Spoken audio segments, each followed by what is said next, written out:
গোল, তবে পার্শ্ব দিয়ে রেখেছিল, নেট টাচ হয়েছে, তবে ইনসাইড দিয়ে নয় আউটসাইড দিয়ে।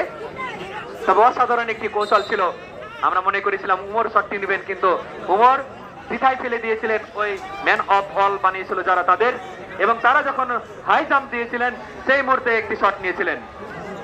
এদিকে ময়পুর একটি মাত্র গোল, আবারও ফাউল।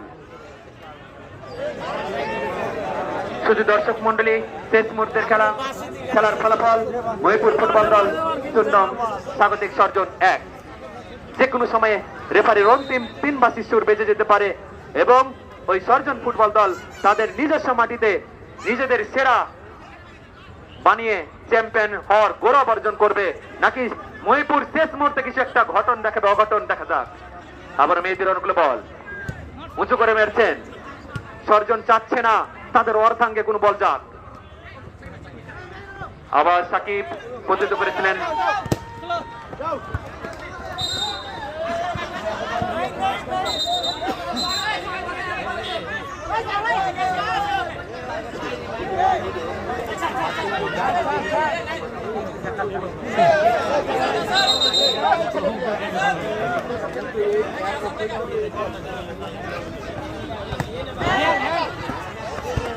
শেষ মুহূর্তের খেলা, হয়তোবা অল্প কিছুক্ষণ বাকি রয়েছে, এরই মধ্যে কি কোনো